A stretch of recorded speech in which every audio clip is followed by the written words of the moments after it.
I want to tell you about the day someone looked me straight in the face and told me I was too stupid to matter. Not behind my back, not in a whisper. Right there, in front of 23 people who I had worked alongside for years. It was a Tuesday morning, the kind where you wake up thinking it will be ordinary. Just another shift, just another day of moving boxes and checking labels and making sure everything goes where it needs to go. I had been doing this for 8 years. 8 years of arriving before sunrise, of knowing which trucks arrive late, which drivers need extra help, which products sell fastest in which season.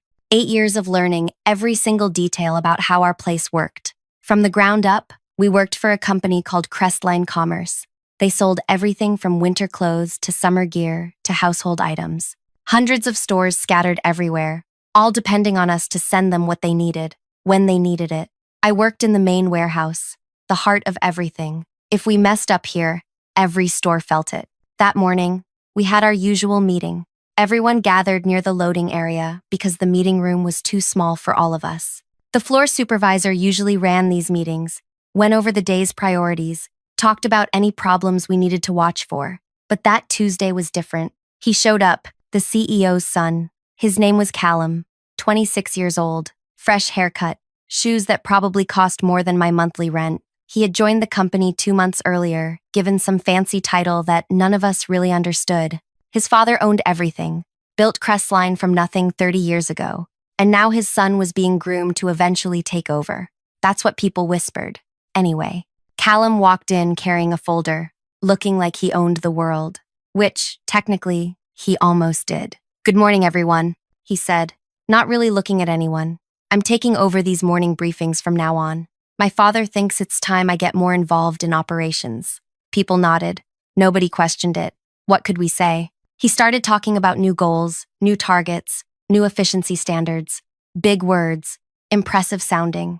But anyone who actually worked the floor could tell he didn't understand how things really worked. He talked about moving more products faster, cutting time, pushing harder. All good in theory. In reality, you can't just snap your fingers and make everything go twice as fast. Then he brought up the holiday shipment schedule. "We're pushing everything out early this year," Callum announced. "Winter stock goes out this week, summer items next week. I've already revised the distribution list." My stomach dropped. I raised my hand. Old habit from school, I guess. Felt silly the moment I did it, but he noticed. "Yes? I think there might be a problem with those lists," I said, keeping my voice steady. "The numbers don't match what the stores actually ordered." He looked at me like I had just interrupted something important with something meaningless. "The numbers are fine. I checked them myself. But the southern stores ordered more summer items and less winter stock. And the northern stores need the opposite. If we send winter boots to stores near the coast where it never snows, they'll just send everything back. We'll lose weeks trying to fix it." I wasn't trying to challenge him. I was just trying to help. I had seen this exact problem happen 4 years ago, when someone mixed up regional orders. It had been a disaster, took months to sort out, cost the company so much money that 3 people lost their jobs over it. Callum stared at me for a long moment. Then he smiled. Not a friendly smile, the kind that makes your skin prickle. "What's your name?" he asked. "Shayna." "And what's your position here, Shayna?" "I work the floor. I check inventory, coordinate with drivers, make sure shipments match orders before trucks leave." "So you load boxes?" "I do more than that. I verify everything. Make sure nothing goes wrong before it leaves here." He nodded slowly, like he was considering what I said. Then he laughed. Actually, laughed. "You're too stupid to matter here," he said, still smiling. "Just do what you're told and shut up." The words hit me like a slap. Everyone went quiet. The kind of quiet where you can hear the building itself breathe. People looked down at their shoes, at the floor, anywhere, but at me or him. I felt my face get hot. My hands started trembling, so I shoved them in my pockets. I wanted to say something, wanted to defend myself, wanted to explain that I had been here longer than him, knew more than him, was trying to save the company from a massive mistake. But what could I say? He was the CEO's son. I was just someone who worked the floor. "But the numbers," I tried one more time. "Did I ask you to think?" Callum interrupted, his voice sharper now. "That's not your job. Your job is loading trucks. My job is making decisions. Understand?" I looked around. Nobody met my gaze. The floor supervisor looked uncomfortable but said nothing. My coworkers, people I had worked beside for years, people I had helped train, people I had covered for when they were sick or struggling, all of them just stood there. I understand, I said quietly. Good. Now, as I was saying before, I was interrupted. He kept talking. I stopped listening. My mind was racing, replaying what just happened over and over. Too stupid to matter. Those words kept echoing. Too stupid to matter. The meeting ended 10 minutes later. Everyone scattered quickly, avoiding me. I stood there for a moment, then walked to the loading area where the first trucks were already being filled. Before I continue further, I want to thank you for listening to this. I know it's not easy to hear about moments like this, when someone treats another person like they're worthless, but I need you to hear it, need you to understand what happened next. If you're listening from somewhere right now, wherever you are in the world, I hope you never have to feel what I felt that morning. Now back to the story. I worked my shift in a fog, moving boxes, checking labels, watching as the trucks got loaded with the wrong products, going to the wrong places. I could see the mistake happening in real time. Winter coats heading south, beach supplies heading north, everything backwards. Part of me wanted to say something again, wanted to grab someone, anyone, and make them see what I was seeing. But Callum's words kept playing in my head, too stupid to matter. So I stayed quiet. I did exactly what I was told. I loaded the trucks. That evening, after my shift ended, I sat in my car for 20 minutes before driving home. My hands were still shaking. I felt angry and humiliated and small. 8 years of experience, 8 years of caring about getting things right, and none of it mattered because someone with a fancy title and a famous last name decided I was too stupid to matter. When I got home, I found an old notebook in my kitchen drawer, the kind with plain pages, nothing special. I sat down and started writing. I wrote down everything that happened that morning, the date, the time, exactly what Callum said, exactly how he said it, every detail I could remember. I wrote down the shipment numbers, the distribution lists I had seen, the specific problems I had tried to warn him about. I didn't know why I was writing it all down. Maybe just to feel like I had some control over something. Maybe because putting it on paper made it real, made it something I could look at and know I wasn't crazy, wasn't imagining things. I went to work the next day, and the day after that, and the day after that. Callum never apologized, never even looked at me. I became invisible to him, which was somehow worse than being insulted. The trucks kept leaving, wrong products, wrong destinations. I watched it happen and said nothing. My coworkers were awkward around me now. Some avoided me completely. A few would give me these apologetic looks but never actually said anything. One person, an older guy named Garrett who worked receiving, pulled me aside during lunch break. "You were right, you know," he said quietly. "About the shipment numbers. Doesn't matter now," I replied. "You should go talk to the CEO directly. Tell him what's happening." I shook my head. The CEO is overseas for the next month. Some big expansion deal. And even if he was here, you think he'd believe me over his own son? Garrett didn't have an answer for that. 2 weeks went by. I kept showing up, kept doing my job, kept my mouth shut, but I watched everything. I paid attention to which trucks went where, which stores were getting what. I knew the disaster was coming. It was just a matter of time. Then it started. The phone in the supervisor's office began ringing more than usual. At first, just a few times a day, then constantly. Store managers calling, frustrated, confused. Why were they receiving winter coats when they ordered tank tops? Why were swimsuits arriving at locations where people were preparing for snow? The supervisor, a woman named Brielle, who had been with the company for 15 years, looked more stressed each day. She spent hours on the phone, trying to calm people down, trying to explain what happened. But she couldn't explain it because she didn't fully understand it herself. She just knew that somehow, everything had gone wrong. I heard her talking to Callum one afternoon. I was moving inventory nearby, close enough to hear through the open door. "We have serious problems," Brielle said. 17 stores have called today alone. They're threatening to send everything back. This is going to cost us enormously. "It's probably just the suppliers messing up," Callum replied. His voice still had that confident edge, but I could hear something else underneath now. "Worry, maybe. Contact them. Tell them to fix it." I did contact them. The suppliers sent exactly what we ordered. The The problem isn't on their end. It's ours. Someone mixed up the distribution lists. Silence for a moment. Well, figure it out, Callum said finally. That's what you're here for. I'm trying, but I need to know who made these lists, who changed the original orders, because whoever did that is responsible for this disaster. I'll look into it. But he didn't look into it. Instead, he started blaming everyone else. The warehouse workers weren't careful enough. The drivers weren't checking properly. The supervisors weren't supervising. Everyone's fault except his own. More stores called.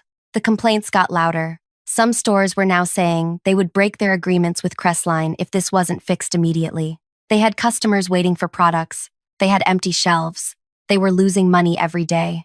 Callum started coming to the warehouse more often, walking around with this tense expression, asking questions, trying to understand what went wrong. But he didn't ask me, never even glanced in my direction. I watched him spiraling, watched him getting more desperate. Part of me felt satisfied. Another part felt something heavier, because I knew this was going to get much worse before it got better. 3 weeks after that morning meeting, after that moment when he called me too stupid to matter, things reached a breaking point. It was a Friday evening.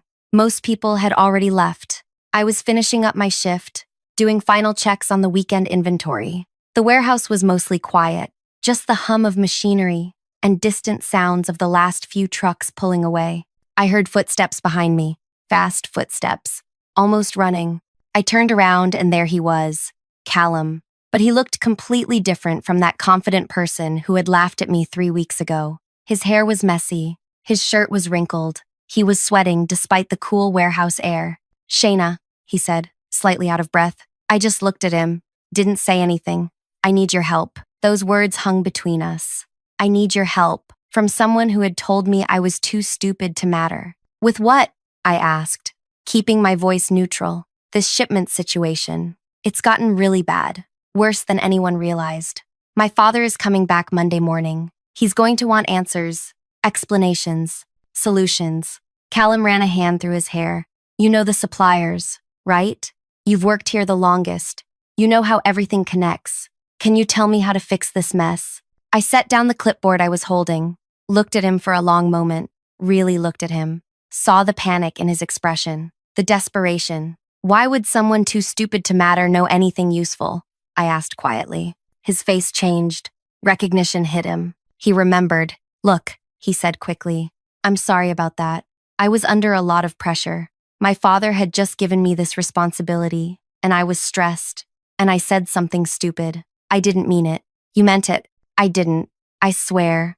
I was just—" He trailed off, seemed to realize there was no good excuse. "Please. I'll make it right. I'll apologize publicly. I'll tell everyone I was wrong. Just help me sort this out before Monday." I thought about it, thought about how easy it would be to just tell him what to do. Explain the fix. Save him. Save the company from losing more money. Because despite everything, I still cared about Crestline. I cared about the people who worked there, the people who depended on those paychecks. But then I remembered standing in front of everyone while he laughed at me, remembered how nobody defended me, remembered going home and shaking in my car, remembered feeling worthless. "No," I said. He blinked. "What?" I said no. "I'm not helping you. But you just said you care about the company." "I never said that. You assumed it." I picked up my clipboard again, turned back to my work. "You should go figure it out yourself, your management. I just load trucks, remember? Shayna, please. You don't understand how serious this is. We're losing millions. Stores are threatening to leave. My father is going to." He stopped. Didn't finish that sentence. Didn't want to admit what his father might do. "That sounds like a you problem," I said, without looking at him. "I'll do anything. Name it. You want a raise? A promotion? Better hours?" Now I turned back to face him. "You think this is about money? Then what is it about?" "It's about respect. Something you clearly don't have for people like me." I said I'm sorry. "No. You said you were under pressure. That's not an apology. That's an excuse." I moved past him, heading toward the exit. My shift was over. "Good luck on Monday." "Wait." He followed me. "Shayna, please. I'm begging you. I can't lose this position. My father will never forgive me." This was my chance to prove myself, and I messed it up, and I need someone who actually knows what they're doing to help me fix it. I stopped walking, turned to look at him one more time. You had someone who knew what they were doing, I said. 3 weeks ago, she tried to help you. You called her too stupid to matter. You told her to shut up and load trucks. So that's what she's going to do. Load trucks. Because that's all she's qualified for, apparently. I left him standing there in the warehouse, walked to my car, drove home, and I felt lighter than I had in weeks. That weekend, I barely thought about work. I cleaned my apartment. I watched movies. I cooked actual meals instead of heating up frozen food. I slept well for the first time in 3 weeks. Monday morning came. I arrived at my usual time, before sunrise. The warehouse was unusually busy for that early hour. More people than normal, more noise, more tension in the air. Then I saw him, the CEO, Callum's father. His name was Theodore, 61 years old, built like someone who had spent his youth doing manual labor before building his business empire. He had arrived early, earlier than anyone expected. He was standing in the main warehouse area, talking to Brielle and several other managers. His expression was stone. Next to him, Callum looked like he wanted to disappear into the floor. I clocked in quietly, tried to stay out of sight, started my morning routine like usual. But then Brielle noticed me. Shayna, can you come here, please? My heart started beating faster. I walked over slowly. Theodore looked at me. His gaze was sharp, assessing. You're Shayna? Yes, sir. I'm told you tried to warn my son about a shipment problem 3 weeks ago. Is that correct? I glanced at Callum. He wouldn't meet my gaze. Yes, sir. Tell me exactly what happened. So I did. I told him about the morning meeting, about noticing the distribution lists were wrong, about trying to explain the problem. I kept my voice calm, factual. I didn't mention the insult, didn't mention how Callum had humiliated me, just stuck to the facts about the shipment issue. When I finished, Theodore was quiet for a moment. Then he turned to his son. Is this true? Callum nodded miserably. And did you check her concerns? Verify whether she was right? I thought. I assumed the lists were correct. I had spent hours on them, and I didn't think. You didn't think someone who had been here for 8 years might know something you didn't? Callum said nothing. Theodore looked back at me. Why didn't you push harder? Come directly to me? You were overseas, sir. And I hesitated. And what? And your son made it very clear that my opinion didn't matter, that I should just do my job and stay quiet. Did he? It wasn't a question. Theodore's jaw tightened. What else did he say? I looked at Callum again. He was staring at the ground. For a moment, I almost felt sorry for him. Almost. He said I was too stupid to matter here. He told me to shut up and load trucks. The warehouse had gone completely quiet. Everyone nearby was listening now, pretending to work, but clearly paying attention. Theodore's expression didn't change, but something shifted in his bearing. He turned to his son with a look I wouldn't want directed at me. Outside. My office. Now. They left together. Callum looked back once as they walked away, and I saw genuine fear in his expression. The rest of us stood there in awkward silence for a moment. Then Brielle cleared her throat. Everyone back to work, she said quietly. I went to my station, tried to focus on inventory, but my hands were shaking again, though for different reasons this time. An hour later, Brielle came to find me. Theodore wants to speak with you, she said. In the upstairs office. I followed her up, my mind racing. Was I in trouble? Was I about to get blamed for not trying harder to stop this disaster? The office was spacious, but not flashy. Theodore sat behind a large wooden surface, looking tired. Callum stood to the side, and he looked worse than tired. He looked broken. Sit, Theodore said to me, gesturing to a seat. I sat.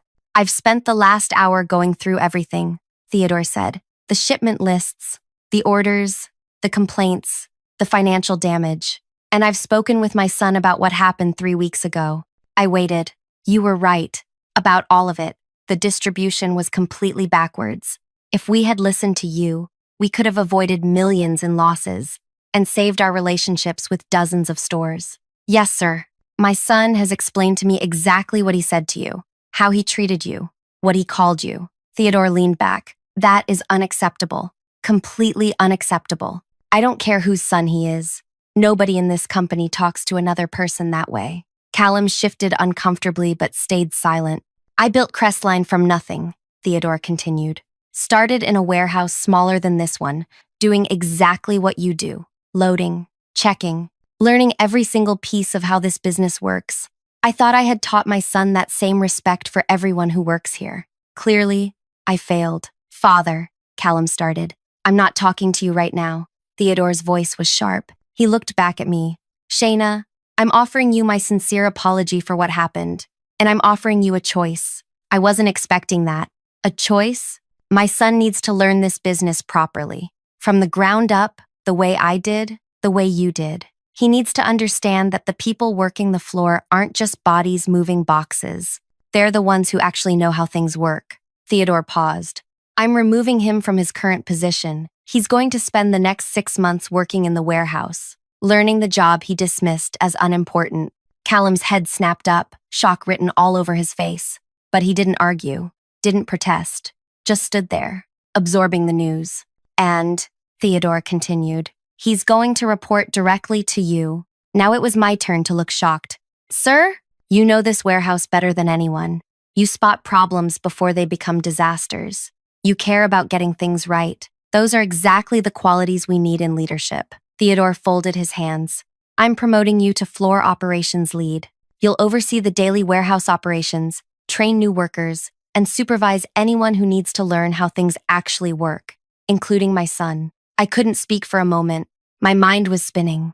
The choice I'm offering you, Theodore said, is whether you want this position, whether you want to stay with a company that allowed you to be treated so poorly. I wouldn't blame you if you said no, if you wanted to walk away and never look back. I thought about it, really thought about it.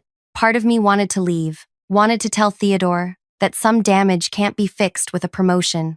But another part of me remembered why I had stayed all these years. Because I was good at this. Because I cared about doing things right. Because this job, despite everything, mattered to me. I'll stay, I said. I'll take the position.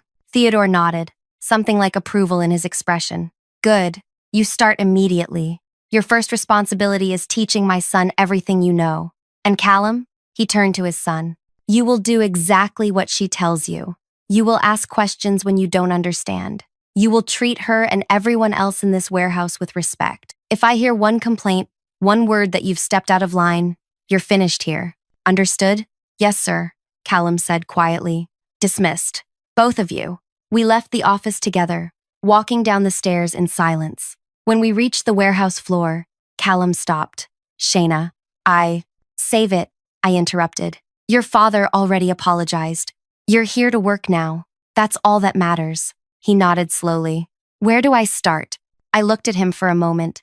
This person, who had laughed at me, who had made me feel worthless, was now asking me what to do. Go find Brielle. Tell her you need warehouse work clothes, steel-toed boots, gloves. Once you're changed, meet me at the receiving area. Okay. He walked away, and I stood there processing everything that had just happened. In less than 2 hours, my entire situation had flipped. I was now in charge. Callum was now under me. The other workers had noticed something was different. They whispered to each other, shooting glances my way. Brielle approached me. So it's true? She asked. You're the new lead? Apparently.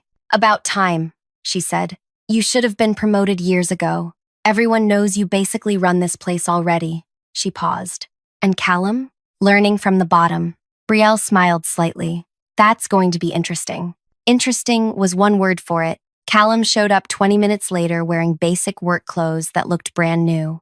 The boots probably still had the price tag on them yesterday. He looked uncomfortable, out of place. All right, I said. First lesson. See those trucks over there? 4 of them arrived this morning with products from different suppliers. Your job is to help unload them. Check every single item against the delivery list and organize everything by category in the storage zones. That's it. That's it for today. Tomorrow you'll learn the next part. But today, you're just unloading and organizing. He looked at the trucks. They were big, full. It was going to take hours of physical work. Do I work alone? He asked. No, you'll work with the receiving team. Garrett will show you what to do. Follow his instructions exactly. I walked him over to where Garrett was checking a delivery list. Garrett looked up, saw Callum, and his eyebrows went up. Garrett, this is Callum. He's training with us for the next 6 months. Can you walk him through receiving procedures? Garrett glanced at me, then at Callum, then back at me. Understanding dawned in his expression. Sure thing. Come on, kid. Let's get you started. I watched them walk toward the first truck, watched Callum climb up into the cargo area, watched him start lifting boxes, clearly not used to this kind of physical work. My name is Shayna, by the way. I should have mentioned that earlier. Shayna Reddy, 29 years old, grew up in a small town 3 hours from here. Started working at Crestline right after finishing school because I needed money and they were hiring. Never imagined I'd still be here 8 years later. Never imagined I'd end up running the floor. The first week was brutal. Not for me, but for Callum. He showed up every morning at the same time as everyone else. He did the grunt work. He lifted boxes until his arms shook. He learned how to check inventory lists. He made mistakes and had to redo things. And every single day, he had to ask me or someone else for help. Had to admit he didn't know something. Had to swallow his pride and listen. I wasn't cruel to him. I didn't mock him or belittle him or throw his own words back in his face, tempting as it was.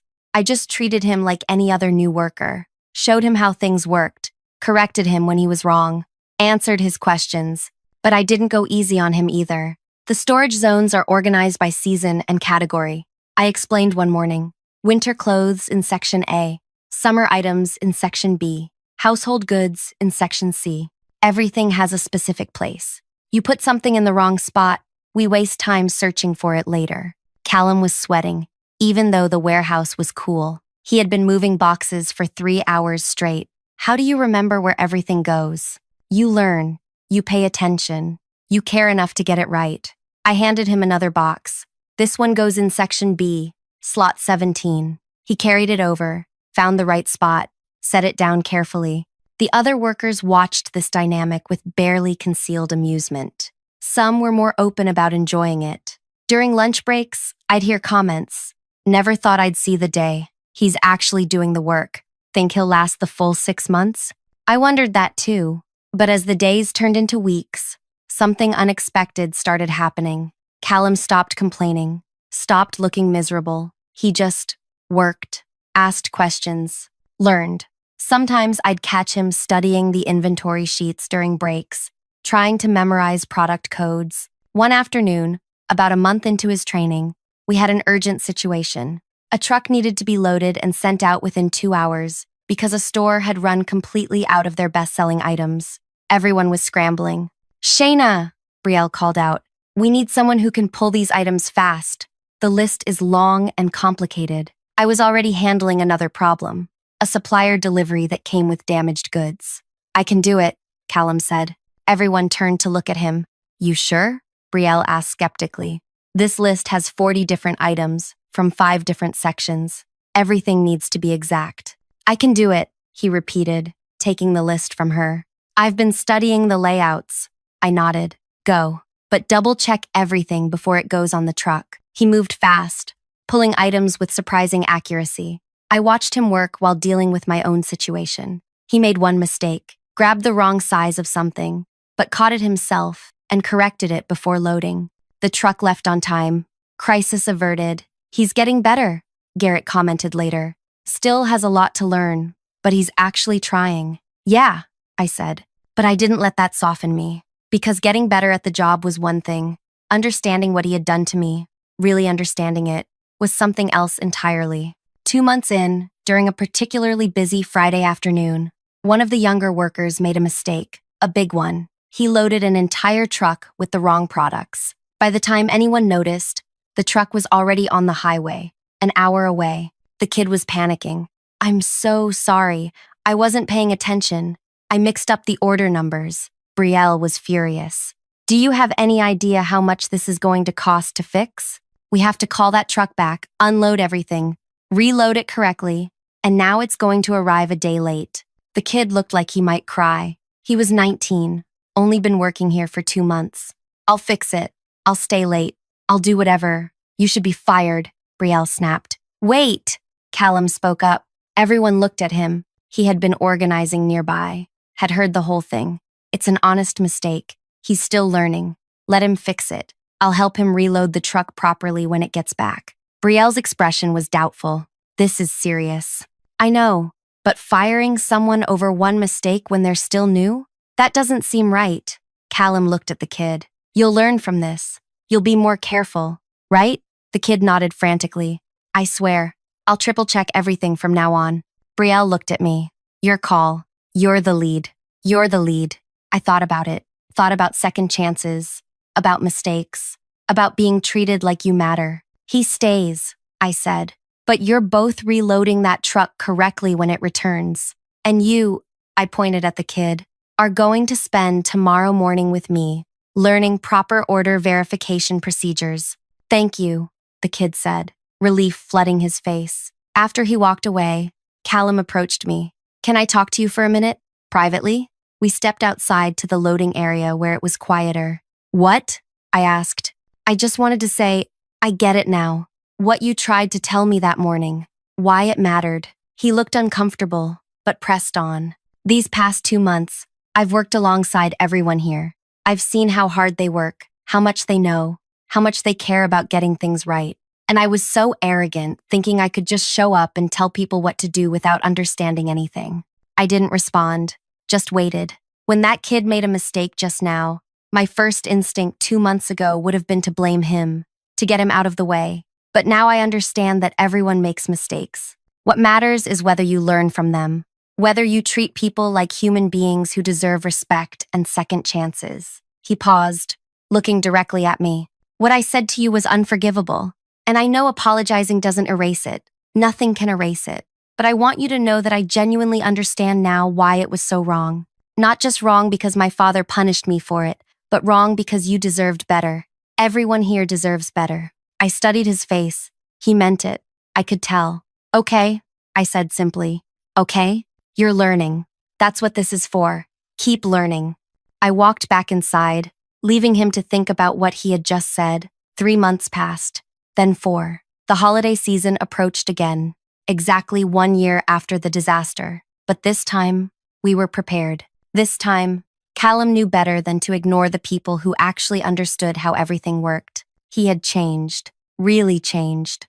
Not just in the way he worked, but in the way he talked to people. He asked questions with genuine curiosity. He listened when people explained things. When someone made a suggestion, he considered it instead of dismissing it. Shayna, he said one morning, looking over the new holiday distribution lists. These numbers for the coastal stores seem high for winter items. Should we adjust them? I checked his work. He was right. Good catch. Send it back for revision. He smiled slightly. Not a proud smile, just a satisfied one. The smile of someone who was getting better at something difficult. The holiday shipments went perfectly. Every store got exactly what they ordered. No complaints, no returns, no disasters. Theodore came to the warehouse to personally thank everyone for a successful season. This is what I built this company on, he told the whole team during a morning meeting. People who care, people who work hard, people who respect each other and the work they do. I'm proud of all of you. His gaze lingered on Callum for a moment, then on me. Something passed between the three of us. An understanding. Month 5 arrived. Callum's training was nearly complete. He could handle almost any task in the warehouse now. He knew the storage systems, the shipping procedures, the supplier relationships. He could spot problems before they became emergencies. He had earned the respect of most of the workers, though some still kept their distance. One afternoon, I found him sitting in the break area during lunch, eating a sandwich and reviewing supplier contracts. You don't have to do that during lunch, I said, sitting across from him. I know. I just want to understand the bigger picture, how everything connects. He looked up. Can I ask you something? Sure. Why did you stay? After what I did, after how I treated you, why didn't you leave? You could have found work anywhere. You clearly have the skills. I thought about how to answer that, because walking away would have meant letting what you said define me, would have meant accepting that I was too stupid to matter. By staying, by taking the promotion, by teaching you how wrong you were, I proved that you were the problem, not me. He nodded slowly. I was the problem. Yes, you were. Do you think I've changed enough? Do you think I'm actually different now? Or am I just better at pretending? It was a surprisingly honest question. I think you've changed. But the real test isn't how you act when someone's watching. It's how you act when nobody is. What you do when you have power again. If I have power again, he corrected. My father hasn't said what happens after these 6 months end. He'll give you another chance. That's what fathers do. But whether you deserve it, whether you've actually learned anything, that's up to you. We sat in silence for a moment. For what it's worth, Callum said quietly, you were never stupid. You were the smartest person in that room. And I was too arrogant and insecure to see it. I know, I said. But thank you for finally saying it. Month 6 arrived faster than I expected. Callum's official training period was ending. Theodore scheduled a meeting with both of us. We sat in his office again, same seats as 6 months ago, but everything felt different now. Callum, Theodore began, your training period is complete. I've received reports from Shayna, from Brielle, from several other supervisors. They all say the same thing. You've worked hard. You've learned. You've changed your attitude completely. Callum sat straighter but didn't smile, just waited. However, Theodore continued, learning to work in a warehouse and learning to lead are two different things. You understand the operations now, but do you understand leadership? I'm starting to, Callum said carefully. I understand that leadership isn't about having power over people. It's about enabling them to do their best work. It's about listening to the people who actually know what they're doing, even when they're not in fancy positions. Theodore looked at me. Has he learned that lesson? He's learned it here, I said, but he learned it in a situation where he had no choice, where he was being watched. The real question is whether he'll remember it when things get comfortable again. Fair point. Theodore leaned forward. Callum, I'm giving you a new position, not the one you had before. You're not ready for that level of responsibility yet, but you'll be working as an operations manager, coordinating between the warehouse teams and the regional stores. You'll report to Shayna. Callum blinked. I'll report to Shayna? Yes. She's proven herself more than capable of handling leadership, and you've proven that you can work under her supervision. This arrangement continues until I'm confident you can handle more responsibility without letting it go to your head. I hadn't expected that either. I thought Callum's training period would end, and we'd go back to some version of the old hierarchy.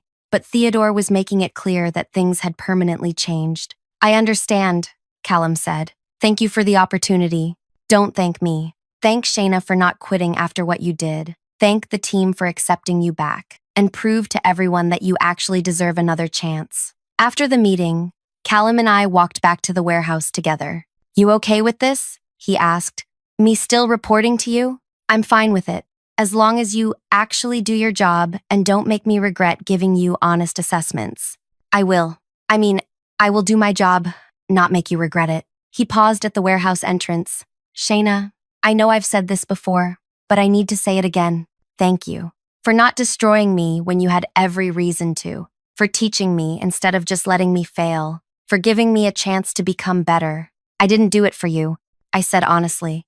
I did it for me. Because being the bigger person, being the one who rises above pettiness and cruelty, that's who I want to be. That's who I am. He smiled, a real smile this time. I'm glad you are. We went back to work, back to the familiar rhythm of the warehouse, the sounds of trucks and forklifts and people calling out to each other. But everything was different now. I was different. Callum was different. The whole dynamic had shifted. Over the next few months, Callum worked hard in his new role. He coordinated shipments, solved problems, communicated between different departments, and whenever he faced a difficult decision, he came to me first, asked for input, listened to advice. The other workers noticed. They warmed up to him gradually, started including him in conversations during breaks, started treating him less like the boss's son who had messed up and more like a colleague who was trying his best. 1 year after that terrible morning, when he had called me too stupid to matter, we had another holiday season meeting. Everyone gathered in the warehouse. Theodore was there, Brielle, all the supervisors, all the workers. Last year at this time, Theodore said, we had a disaster. We lost money, relationships, trust. This year, we had our most successful holiday season ever. Every shipment went out correctly. Every store got what they needed. And we did it because everyone here worked together, respected each other, and listened when people spoke up about potential problems. He looked at Callum. My son learned a hard but necessary lesson. He learned that respect isn't given based on your title or your last name. It's earned through how you treat people, how you work, how you lead. Then Theodore looked at me. And Shayna learned something too.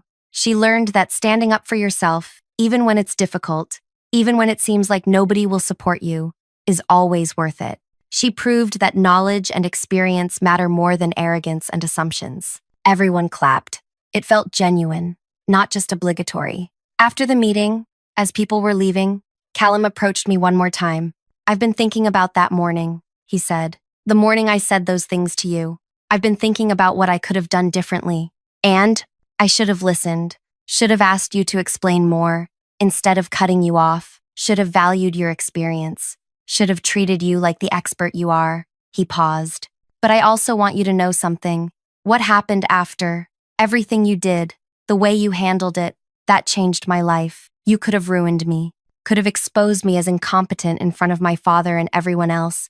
Instead, you just stepped back and let the situation speak for itself, let me fail on my own, then gave me a chance to learn. That wasn't kindness," I said. "That was strategy." "I know. That's what makes it brilliant." He smiled slightly. "You got your revenge by becoming successful, by proving your worth, by making me work under you and learn from you every single day. That's so much more effective than just getting me fired or humiliating me publicly. Is that what you think this was about? Revenge? Wasn't it?" I considered the question. Maybe at first, but it became about something bigger, about changing how things work, about making sure people like me don't get dismissed and insulted just because someone higher up doesn't want to listen. "You succeeded at that. We'll see. Real change takes time." He nodded. "Well, for whatever it's worth, I'm different now because of you, and I'll spend the rest of my career making sure I never treat anyone the way I treated you." "Good," I said. "That's all I wanted." He walked away, and I stood there in the warehouse I had worked in for 9 years now, the place that had seen me at my lowest, heard me get insulted, watched me get humiliated, the same place that had now seen me rise, take charge, become someone who mattered. Too stupid to matter, that's what he had called me. But here I was, running operations, training the owner's son, proving every single day that intelligence isn't measured by your position or your title or your confidence. It's measured by what you know, how you use that knowledge, and whether you have the courage to speak up even when nobody wants to listen. I looked around at the warehouse, at all the workers doing their jobs, at the organized chaos of products moving in and out, at the system that worked because people cared enough to make it work. This was mine now, not legally, not officially, but in every way that mattered, and nobody could ever take that away from me. Thank you for listening to this story. If you found it meaningful, if it made you think about how we treat each other, how we value people regardless of their position, I'd appreciate if you could like this video and leave a comment sharing your thoughts. Maybe you've experienced something similar. Maybe you've been the person who dismissed someone and learned better. Either way, your story matters too. And if you want to hear more stories like this, real human experiences that teach us something about ourselves and each other, please subscribe. There are so many more stories to tell.